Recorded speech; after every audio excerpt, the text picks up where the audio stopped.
নমস্কাৰ বন্ধুসকল স্বাগতম জনাইছো অন্য এটা গুৰুত্বপূৰ্ণ ভিডিঅলৈ আজি আমি আলোচনা কৰিম এছএছ second year history common 2 mark question answer for 2025 final এই ভিডিঅটোত হিষ্ট্ৰীৰ 2 নম্বৰীয়া মোস্ট ইম্পৰ্টেন্ট কোৱেশ্চন আনসাৰবোৰ আলোচনা কৰিম যিবোৰ আগৰ বছৰত আহি গৈছিল আৰু এই বছৰৰো অহাৰ সম্ভাৱনা আছে যিবোৰ আগৰ বছৰ প্ৰশ্ন আছিল সেইবোৰ 2012 ৰ পৰা 2023 চনলৈ যিমান অহা প্ৰশ্নও এই ভিডিঅটোত আছে আৰু লগতে ইম্পৰ্টেন্ট প্ৰশ্নবোৰো আছে আৰু এই ভিডিঅটো ফৰ এছএমএছ মিডিয়ামৰ কাৰণে আশা কৰো তোমালোকে ভিডিঅটো সম্পূৰ্ণ চাবা আৰু এই ভিডিঅটো পাৰ্ট 1 হয় আৰু পাৰ্ট 2 মই আপলোড দি দিছো ডেসক্ৰিপচনত লিংক থাকিব পাৰ্ট 2 তোমালোকে পাৰ্ট 1 চোৱাৰ পিছত পাৰ্ট 2 ভিডিঅটো চাব পাৰিবা যদি চেনেলটো সাবস্ক্ৰাইব কৰা নাই তেনেহলে চেনেলটো সাবস্ক্ৰাইব কৰি লোৱা আৰম্ভ কৰো আমি প্ৰথম ফাৰ্স্ট কোৱেশ্চন 1 নম্বৰ কোৱেশ্চনটো চোৱা হৰপ্পা সভ্যতাৰ দুটা স্থানৰ নাম উল্লেখ কৰা এই কোৱেশ্চনটো আগৰ বছৰত আহিছিল ইয়াৰ উত্তৰটো হ'ব হৰপ্পা সভ্যতাৰ দুটা স্থানৰ নাম হ'ল ঢোলভিৰা আৰু লুথাল হয় মনত থাকিব নেক্সট কোৱেশ্চন নম্বৰ 2 টো চোৱা হৰপ্পা সভ্যতাৰ লিপিসমূহৰ দুটা বৈশিষ্ট্য উল্লেখ কৰা এই কোৱেশ্চনটো অতি গুৰুত্বপূৰ্ণ কোৱেশ্চন হৰপ্পা সভ্যতাৰ লিপিসমূহৰ দুটা বৈশিষ্ট্য কি আছিল হৰপ্পা সভ্যতাৰ লিপিসমূহৰ দুটা বৈশিষ্ট্য হ'ল লিপিসমূহ যথেষ্ট সংখ্যক চিহ্ন ব্যৱহাৰ কৰা হৈছিল কি কৰা হৈছিল লিপিসমূহত যথেষ্ট সংখ্যক চিহ্ন মানে যিকোনো চিহ্ন মানে ছবি ব্যৱহাৰ কৰা হৈছিল 2 নম্বৰ লিপিসমূহ খুফালৰ পৰা বাওফাললৈ লিখা আছিল আৰু লিপিসমূহ খুফালৰ পৰা বাওফাললৈ লিখা আছিল ওকে এই দুটা হৈছে হৰপ্পা সভ্যতাৰ লিপিসমূহৰ বৈশিষ্ট্য নেক্সট কোৱেশ্চন নম্বৰ 3 টো চোৱা হৰপ্পা সভ্যতাৰ যিকোনো দুটা মূল বৈশিষ্ট্য উল্লেখ কৰা হৰপ্পা সভ্যতাৰ যিকোনো দুটা মূল বৈশিষ্ট্য উল্লেখ কৰা মনত কৰিবা হৰপ্পা সভ্যতাৰ লিপিসমূহৰ বৈশিষ্ট্য আহিছিল তো এইটো কোৱেশ্চন 3 নম্বৰ কোৱেশ্চনটো আছে হৰপ্পা সভ্যতাৰ যিকোনো দুটা মূল বৈশিষ্ট্য ইয়াৰ উত্তৰটো চোৱা হৰপ্পা সভ্যতাৰ যিকোনো দুটা মূল বৈশিষ্ট্য হ'ল 1 নম্বৰ হৰপ্পা সভ্যতাৰ এক প্ৰধান বৈশিষ্ট্য হ'ল বিস্তৃত আভ্যন্তৰীণ আৰু বৈদেশিক বাণিজ্য কি কৰিছিল বিস্তীৰ্ণ আভ্যন্তৰীণ গোটেই দেশখনতে কি হৈছিল বাণিজ্য আৰু বৈদেশিক মেসোপটামিয়াৰ লগতো বাণিজ্য আছিল হয়নে তো তাকে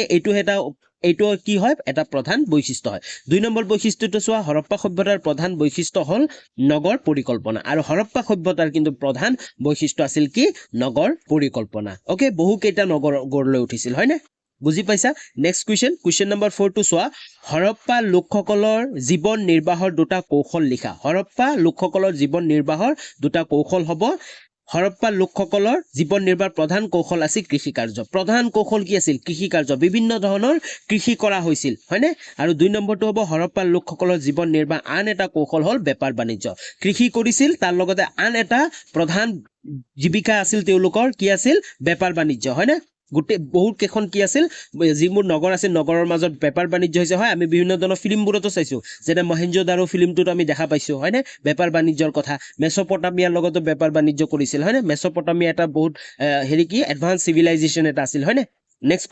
কোৱেশ্চন নম্বৰ 5 টো চোৱা হৰপ্পা সভ্যতাৰ মূল খাদ্য শস্যসমূহ কি আছিল এইটো অতিকৈ গুৰুত্বপূৰ্ণ প্ৰশ্ন আগৰ বছৰটো আহি গৈছিল হৰপ্পা সভ্যতাৰ মূল খাদ্য শস্যসমূহ হ'ল ঘেহু গম জোৱাৰ বাৰ্লি কপা আদি এইগিটা কি আছিল এইগিটা শস্য মানে পোৱা গৈছিল হয় প্ৰধান শস্য আছিল তেওঁলোকৰ নেক্সট কোৱেশ্চন নম্বৰ 6 টো চোৱা হৰপ্পা সভ্যতাত ব্যৱহাৰ কৰা ধাতুসমূহ কি আছিল বহু কেইটামান ধাতু ব্যৱহাৰ কৰিছিল যিবোৰ পুৰাতত্ত্ব বিদসকলেও পাইছে হয় নে হৰপ্পা সভ্যতাত তো কি ধাতু আছিল চোৱা হৰপ্পা সভ্যতাত ব্যৱহাৰ কৰা ধাতুসমূহ আছিল তাম ৰূপ সোণ ব্ৰজ জেপচাৰ হয় ক্ৰিষ্টেল তাৰ পিছত শ্বেত পাথৰ তাৰপিছত কাৰ্নেলিয়ান আৰু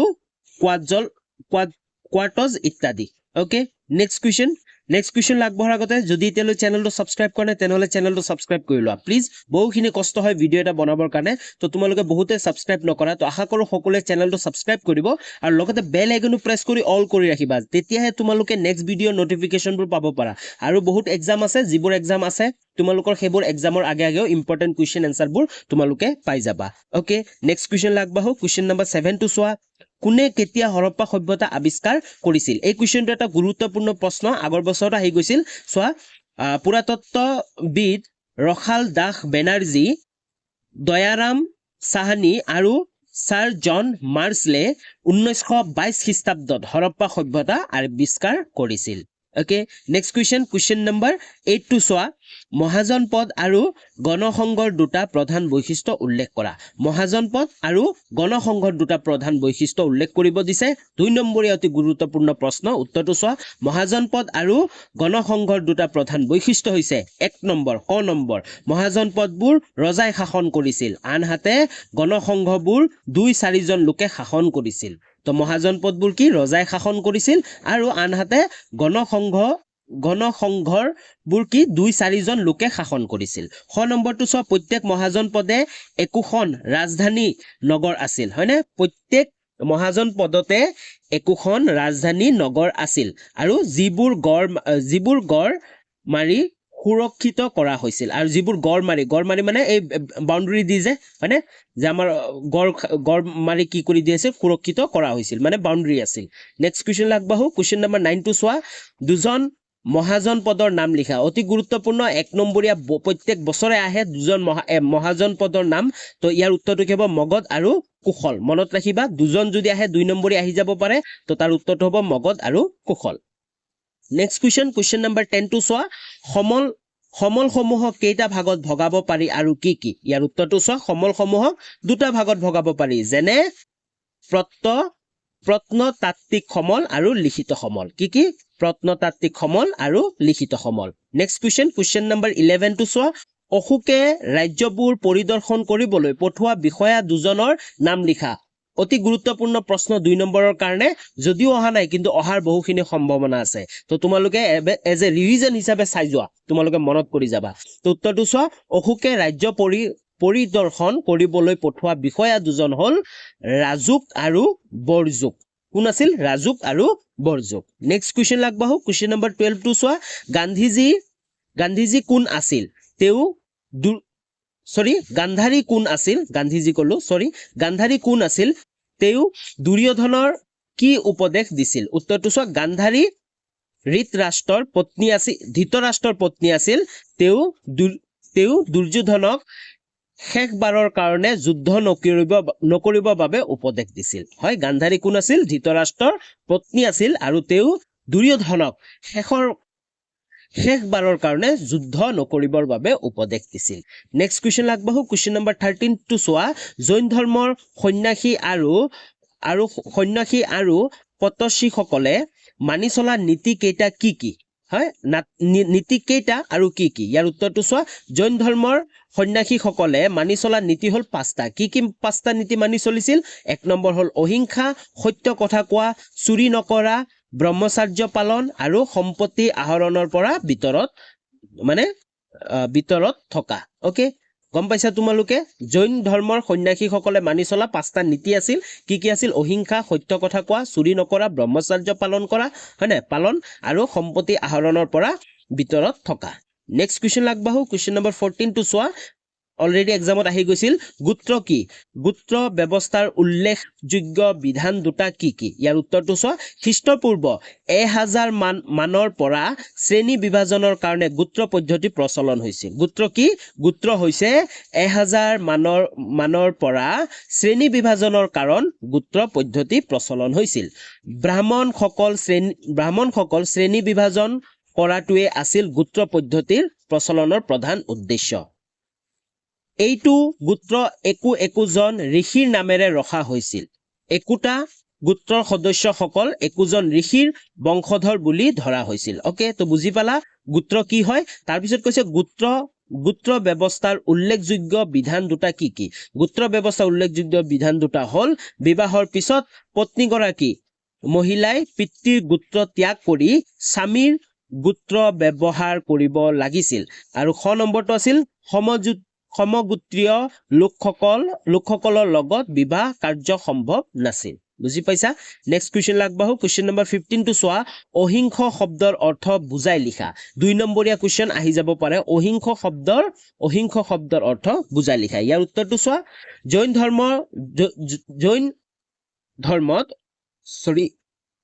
জৈন ধৰ্মত অহিংস নীতি প্ৰচলন লক্ষ্য কৰা যায় অহিংস মানে যিকোনো হিংসামূলক কাৰ্যৰ পৰা আঁতৰত থকা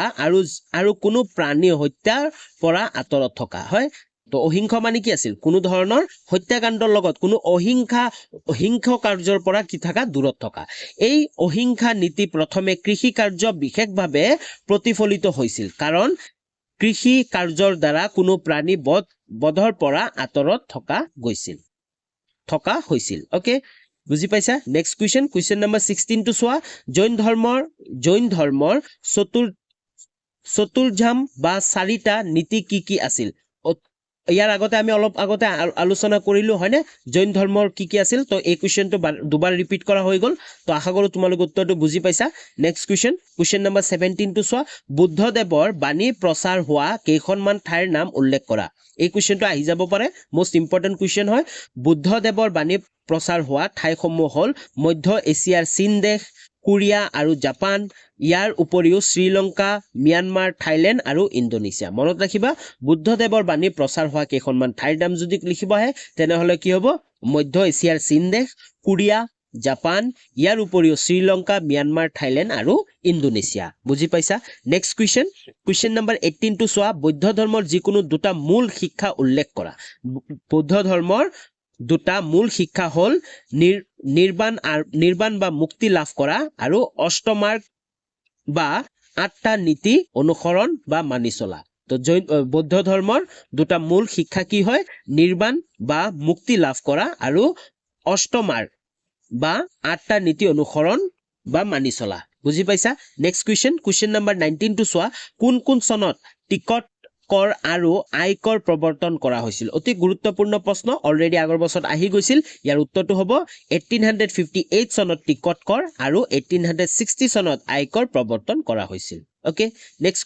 কুৱেশ্যন নম্বৰ 20 টো চোৱা ব্ৰিটিছৰ দিনত অসমৰ কৃষকৰ দুৰৱস্থাৰ দুটা কাৰণ লিখা ব্ৰিটিছৰ দিনত অসমৰ যি কৃষকসকল আছিল তেওঁলোকৰ দুৰৱস্থাৰ দুটা কাৰণ লিখা কি কাৰণত তেওঁলোকৰ দুৰৱস্থা হৈছিল ইয়াৰ উত্তৰটো চোৱা ব্ৰিটিছৰ দিনত অসমৰ কৃষকসকলৰ দুৰৱস্থাৰ দুটা কাৰণ হ'ল এক নম্বৰ কৃষকৰ পৰা অত্যাধিক কৰ সংগ্ৰহ হয়নে কৃষকৰ পৰা অত্যাধিক কৰ সংগ্ৰহ কৰিছিল যাৰ কাৰণে কৃষকসকল কি হৈ গৈছিল তেওঁলোকে কৰ দিওতে দুখীয়া হৈ গৈছিল তেওঁলোকৰ দুৰৱস্থা হৈ গৈছিল ওকে 2 নম্বৰটো আছিল প্ৰাকৃতিক দুৰ্যোগ হয় অসমৰ কথা আমি জানোৱে প্ৰাকৃতিক দুৰ্যোগ তাৰপিছত মহামাৰী আৰু দুৰ্ভিক্ষৰ সময়তো চৰকাৰৰ পৰা সকাহ পোৱা নাছিল আৰু প্ৰাকৃতিক দুৰ্যোগ অসমত যেনেকৈ বানপানী হৈ আছিল হয়নে আৰু মহামাৰীও হৈছিল তাৰপিছত দুৰ্ভিক্ষৰ সময়তো সেই সময়তো চৰকাৰৰ পৰা সকাহ পোৱা নাছিল মানে চৰকাৰৰ পৰা কোনো সুবিধা পোৱা নাছিল চৰকাৰৰ পৰা ৰেহাই পোৱা নাছিল সেই ব্ৰিটিছ চৰকাৰে তাৰ পিছতো কৰ সংগ্ৰহ কৰিছিল তো এইবোৰ কাৰণত এই দুটাই কাৰণ আছিল যাৰ কাৰণে কৃষকসকলৰ দুৰৱস্থা হৈছিল বুজি পাইছা নেক্সট কুৱেশ্যন যদি তোমালোকে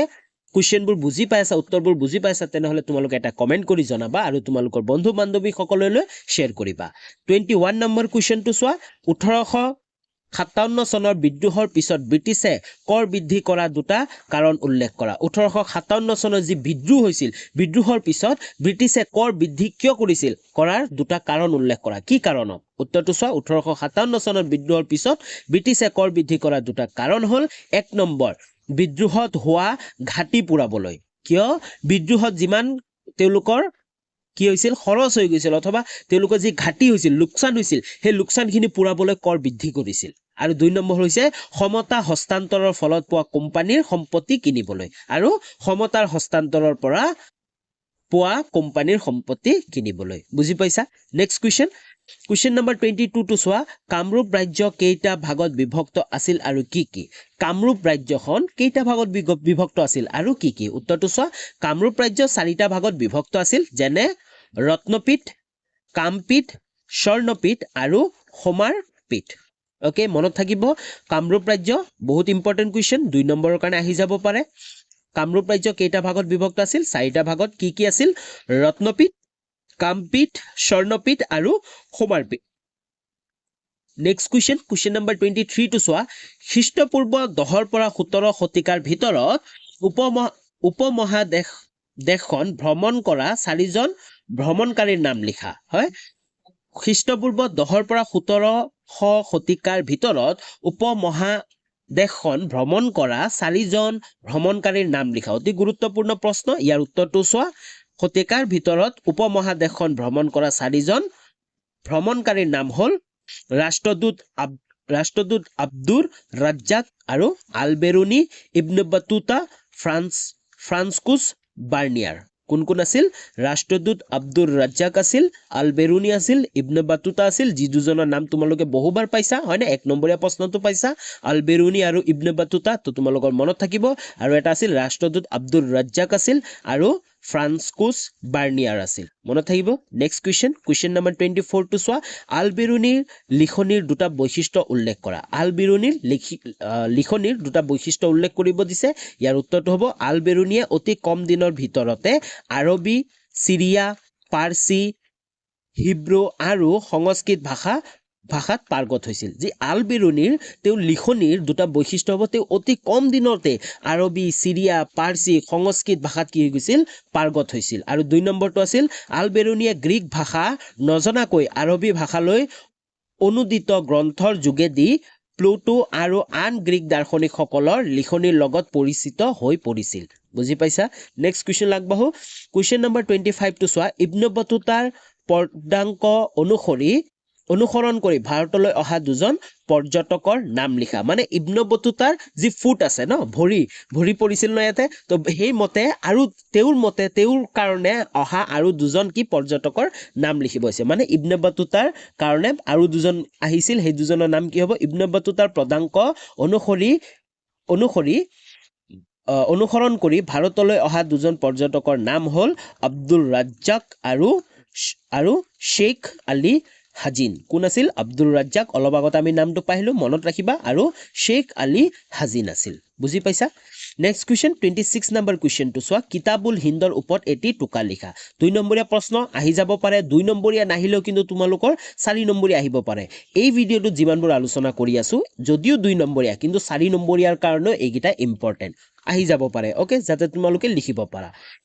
তো উত্তৰটো চোৱা কিতাবুল হিন্দৰ ওপৰত এটি টোকা লিখিব দিছে আল বেৰুনিয়ে কোনে ৰচনা কৰিছিল আল বেৰুনিয়ে সাহিত্যত ভ্ৰমণৰ অভিজ্ঞতাৰ ভিত্তিত সহজ সৰল আৰবী ভাষাত কিতাবুল হিন্দ ৰচনা কৰিছিল তেওঁ সহজ সৰল আৰবী ভাষাত কিতাবুল হিন্দ ৰচনা কৰিছিল তেওঁৰ অভিজ্ঞতাসমূহ আৰু 40টা অধ্যায়ত বিভক্ত গ্ৰন্থখনৰ বিষয়বস্তু আছিল ধৰ্ম মনত ৰাখিবা যে কিতাবুল হিন্দ আছিল এই কিতাবুল হিন্দ 40টা অধ্যায়ত বিভক্ত আছিল কেইটা 40টা 40 মনত ৰাখিবা তো এই গ্ৰন্থখনৰ বিষয়বস্তু আছিল ধৰ্ম সাহিত্য সংস্কৃতি দৰ্শন ভূগোল অংক বিজ্ঞান ৰাসায়ন বিজ্ঞান জ্যোতিৰ্বিজ্ঞান ৰীতি-নীতি আচাৰ ব্যৱহাৰ অন্ধবিশ্বাস জোখমাখ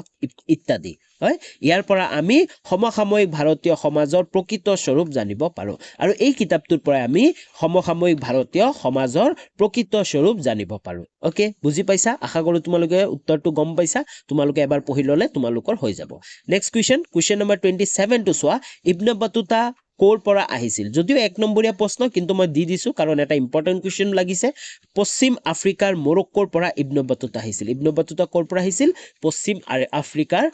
মৰক্কোৰ পৰা ইবনে বাতুতা আহিছিল নেক্সট কুৱেশ্যন কিতাবুল হিন্দ গ্ৰন্থখন কেইটা ভাগত বিভক্ত অলপ আগতে মই ক'লো কিতাবুল হিন্দ 40টা ভাগত বিভক্ত মনত ৰাখিবা যদিও 1 নম্বৰীয়া 2 নম্বৰীয়া ভিডিঅ'ত 1 নম্বৰীয়া দিছো কিন্তু ইম্পৰ্টেন্ট হয় নেক্সট কুৱেশ্যন নম্বৰ 29 টো চোৱা দুজন বিখ্যাত সুফি সন্তৰ নাম লিখা ইয়াৰ উত্তৰটো হ'ব দুজন বিখ্যাত সুফি সন্তৰ নাম হ'ল ৰাবি আৰু মনসুৰ বিন হালাজ কোন আছিল ৰাবি আৰু মনসুৰ বিন হালাজ নেক্সট কুৱেশ্যন নম্বৰ 30 টো চোৱা বলি আৰু আউলিয়াৰ অৰ্থ কি যি ওলি বুলি কোৱা হয় ওলি আৰু আউলিয়াৰ অৰ্থ কি এই দুটা হ'ল কি ইছলামিক শব্দ চোৱা ওলি আৰু আউলিয়াৰ অৰ্থ হৈছে ঈশ্বৰৰ মিত্ৰ এজন সুফি ওলি আৰু আউলিয়াৰ এই শব্দ দুটাৰ অৰ্থ হৈছে ঈশ্বৰৰ মানে আল্লাহ বা ভগৱানৰ মিত্ৰ মানে বন্ধু এজন সুফি বুজি পাইছা যি আল্লাহৰ নিকটাত্মীয় বুলি দাবী কৰিছিল আৰু যোনে মানে আল্লাহৰ ওচৰত মানে একদম ওচৰৰ মানুহ বুলি দাবী কৰিছিল বুজি পাইছা নেক্সট কুৱেশ্যন লাগবাহু কুৱেশ্যন নম্বৰ 31 টো চোৱা 31 টো উৰ্দু ভাষাৰ বিষয়ে চমুকৈ উল্লেখ কৰা এই কুৱেশ্যনটো ইম্পৰ্টেন্ট কুৱেশ্যন উৰ্দু ভাষাৰ বিষয়ে চমুকৈ উল্লেখ দিব পাৰে 2 নম্বৰৰ কাৰণে উত্তৰটো চোৱা উৰ্দু ভাষা হ'ল হিন্দু আৰু মুছলমানৰ সংস্কৃতিৰ সংমিশ্ৰণৰ দ্বাৰা প্ৰতিষ্ঠিত হোৱা ভাষা মনত কৰিবা উৰ্দু ভাষা হ'ল হিন্দু আৰু মুছলমানৰ সংস্কৃতিৰ সংমিশ্ৰণৰ দ্বাৰা প্ৰতিষ্ঠিত হোৱা ভাষা ইয়াৰ শব্দ সম্ভাৰবোৰ হিন্দী ফৰাচী আৰু আৰবী ভাষাৰ পৰা উদ্ভৱ কৰা আৰু ইয়াৰ যিমানবোৰ শব্দ আছে উৰ্দু ভাষাৰ এই উৰ্দু ভাষাৰ শব্দবোৰ হিন্দী ফৰাচী আৰবী ভাষাৰ পৰা উদ্ভৱ হোৱা মনত থাকিব নেক্সট কুৱেশ্যন নম্বৰ 32 টো চোৱা কোনে কেতিয়া বিজয়নগৰ সাম্ৰাজ্য প্ৰতিষ্ঠা কৰিছিল অতি গুৰুত্বপূৰ্ণ প্ৰশ্ন কোনে কেতিয়া বিজয়নগৰ সাম্ৰাজ্য প্ৰতিষ্ঠা কৰিছিল ইয়াৰ উত্তৰটো হ'ব হৰিহৰ আৰু বুক্কই 1336 খ্ৰীষ্টাব্দত বিজয়নগৰ প্ৰতিষ্ঠা কৰিছিল ওকে নেক্সট কুৱেশ্যন 33 নম্বৰ কুৱেশ্যনটো চোৱা বিজয়নগৰ সাম্ৰাজ্যৰ আটাইতকৈ শ্ৰেষ্ঠ ৰজাজন কোন আৰু তেওঁ কোন ৰাজবংশৰ লোক আছিল বিজয়নগৰ সাম্ৰাজ্যৰ আটাইতকৈ শ্ৰেষ্ঠ ৰজাজন কোন আছিল বিজয়নগৰ সাম্ৰাজ্যৰ আটাইতকৈ শ্ৰেষ্ঠ ৰজাজন কৃষ্ণদেৱ ৰায় আৰু তেওঁ তুলুভা ৰাজবংশৰ লোক আছিল কোন লোক আছিল তেওঁ কোন ৰাজবংশৰ তুলুভা ৰাজবংশৰ লোক আছিল মনত ৰাখিবা বহুত important question next question 34 number কুৱেশ্যনটো চোৱা কোনে কেতিয়া বিজয়নগৰ সাম্ৰাজ্য পুনৰ উদ্ধাৰ কৰিছিল হয় কোনে কেতিয়া এটো আমি এটা পাইছো কোনে কেতিয়া বিজয়নগৰ সাম্ৰাজ্য প্ৰতিষ্ঠা কৰিছিল এটো বেলেগ তাৰ পিছত এতিয়া আমাক খুদিছে যে কোনে কেতিয়া বিজয়নগৰ সাম্ৰাজ্য পুনৰ উদ্ধাৰ কৰিছিল ইয়াৰ উত্তৰটো হ'ব কাৰ্নেল কলিন মেকেন্ডিয়ে 1800 খ্ৰীষ্টাব্দত বিজয়নগৰ সাম্ৰাজ্য পুনৰ উদ্ধাৰ কৰিছিল মনত ৰাখিবা তোমালোকে কনফিউজ নহবা কোনে কেতিয়া বিজয়নগৰ সাম্ৰাজ্য প্ৰতিষ্ঠা কৰিছিল হেতু হ'ব হৰিহৰ আৰু বুক্কই 1336 খ্ৰীষ্টাব্দত তাৰ পিছত কিন্তু কৈছে কোনে কেতিয়া বিজয়নগৰ সাম্ৰাজ্য পুনৰ উদ্ধাৰ কৰিছিল কাৰ্নেল কলিন মেকেন্ডিয়ে ওকে তো আজিলৈ ইমানখিনি আছিল কিন্তু পাৰ্ট বিও আহিব পাৰ্ট 2 আছে পাৰ্ট 2 লিংক ডেসক্ৰিপচনতে আছে অলৰেডি ভিডিওটো মই আপলোড দিছো যি পাৰ্ট 2 আছে তোমালোকে ডেসক্ৰিপচনত যোৱা ডেসক্ৰিপচনত পাৰ্ট 2 লিংকটো পাবা তোমালোকে পাৰ্ট 2 ভিডিওটো চোৱা ওকে তো আজিলৈ ইমানখিনি আছিল পুনৰ লগ পাম নতুন এটা ভিডিও লৈ তেতিয়ালৈ বাই বাই